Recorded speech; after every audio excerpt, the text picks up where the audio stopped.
Ridge believes he's measured every heartbeat that still ties him to Brooke and placed it in a vault of self-denial the moment he promises Taylor Hayes a future. But the echoes of those forbidden thumps only grow louder as Brooke's glittering comeback collection turns the Forrester showroom into a cathedral of awe-inspiring spectacle. As soon as she steps onto the catwalk draped in starry silk and unshakable confidence, the applause is thunderous, and Ridge, sitting next to Taylor but still haunted by nostalgia, feels the old electricity run down his spine, reminding him of all the reasons Brooke will forever be the woman who can lift him out of gravity. He tried to smile at Taylor, squeezing her hand, muttering that magic was just good marketing, but Taylor, who was good at interpreting human nuances, caught the timidity in his eyes every time Brooke blew a kiss to the photographers, and uncertainty seeped through the seams of her newfound happiness. She had lived through decades of this triangle, survived the peaks of hope and the valleys of despair.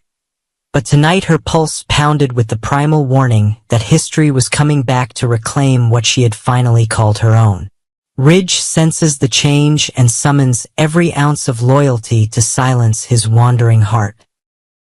He escorts Taylor backstage, recommitting that his life with her is not half-hearted, that Brooke's momentary sparkle is all theater and nothing more, and Taylor, desperate to believe it, nods, though her psychiatrist mind recognizes that people often rehearse sincerity to drown out the truth they fear. A few days later, Ridge visits Eric in the old patriarch's sunlit office and confides that he may need to elevate his commitment to Taylor to something unbreakable. Eric, who wears his own regrets-like designer cufflinks, encourages his son to seize the moment before it slips, but also warns that the human heart abhors ultimatums. Ridge leaves, convinced that if he gives Taylor a ring and a quick vow exchange, eternity will return Brooke to her own destiny and close the chapter. Across the hall, Brooke overhears snippets of conversation enough to cause panic at the prospect of losing Ridge forever. Pride drives her to rejoice in his happiness, but a deeper current of obsession drives her to fight. Her soulmate Katie tries to calm the brewing storm, but Brooke's imagination runs faster than her words, recalling how Ridge once said her presence turned his world to technicolor and she can't bear to see him retreat into sepia tones. Meanwhile, Taylor hides in the Cliff House, sketching wedding dress concepts with maniacal precision, hoping the art can hold back her doubts, but every pencil stroke trembles for fear that Brooke's smile could undo months of healing. When Nick Marone calls from his yacht, promising a Malibu landing in June and a shoulder to lean on, Brooke feels the universe setting up safety nets she never asked for. However, she craves Ridge's heartbeat, not Nick's comfort. Ridge, determined to make his impulse a reality, had arranged a private dinner on the Forrester's rooftop, purple lights strung between olive trees, a simple platinum ring placed in a velvet box. He had rehearsed the proposal as the sun beat down on the downtown towers, unaware that Brooke, ripe with determination, had planned to derail the evening by attacking its most symbolic gesture, the dress.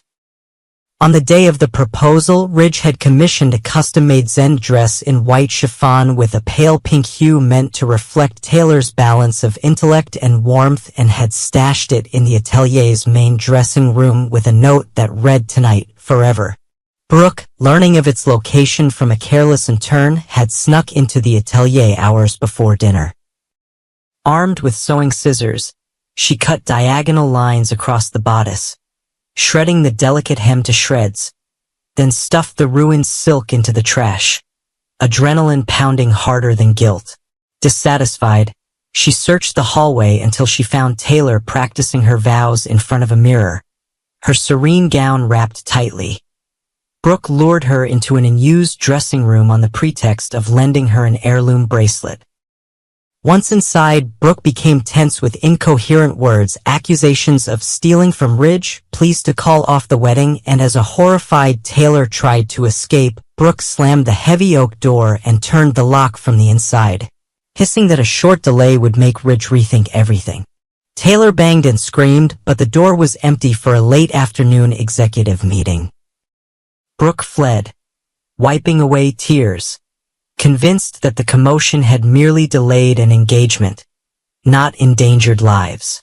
Back on the terrace, the golden hour melted into dusk as Ridge waited at the table, candles bending in the warm breeze, champagne sweating in the crystal. Minutes passed, fear gnawing at the romance, and finally he dashed downstairs for answers. The security cameras had directed him to the locked room. His calls to Taylor were met with muffled gasps. He pried open the latch with a screwdriver, the door swung open, and the scene inside tore at his soul. Taylor collapsed on the wooden floor, her face ashen, her lips blue, her hands limp at her chest. The intense stress, combined with the restricted ventilation and the fear of abandonment, triggered a stress-induced cardiomyopathy, a broken heart syndrome that sent her into cardiogenic shock. Ridge knelt down, performing chest compressions, pleading her name between counts, but her eyes stared at him, pupils dilated like midnight irises. The paramedics arrived after a torturous second, but the monitor they were attached to showed a flat green line that refused to revive her. When they pronounced the time of death, Ridge's screams echoed across the grounds, echoing through the marble hallways as the staff froze in mid-cut. The news spread with the speed of pain. Steffi dropped the phone in Monte Carlo. Thomas canceled a conference call. Eric propped himself up on the fireplace as if the mansion were tilting. Brooke, sipping herbal tea in the cabin to steady her nerves, answered Katie's call and felt the floor disappear. She drove back to the main building, her heart racing between denial and horror, only to find Ridge holding Taylor's lifeless hand under the fluorescent lights of the morgue, whispering an apology for all the detours that had led them there. Detective Baker interviewed the staff, discovered the lock had been tampered with from the outside, and security footage soon showed Brooke entering and fleeing the scene. Ridge watched in broken silence, each frame a nail in the coffin of trust. Brooke cried that she had never meant to cause harm, she had only wanted to delay, but intention could not whitewash the bloodstains on the books of fate. The district attorney opened an involuntary manslaughter investigation. Brooke's legal team argued that she had meant no malice, but the tabloids devoured the scandal, portraying her as a deadly charm drunk on charm.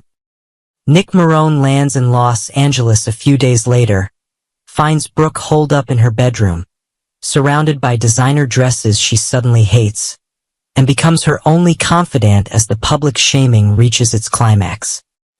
He urges her to surrender to remorse, testify honestly, and above all, forgive herself in the solitary courtroom.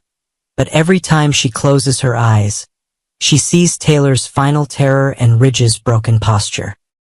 The funeral takes place in a Southern California sun so bright it mocks sadness. Kelly and Hayes hold Ridge's hands. Steffi delivers a eulogy that shudders between anger and disbelief, and Ridge places a tattered piece of chiffon inside the casket as a symbol of unfulfilled dreams.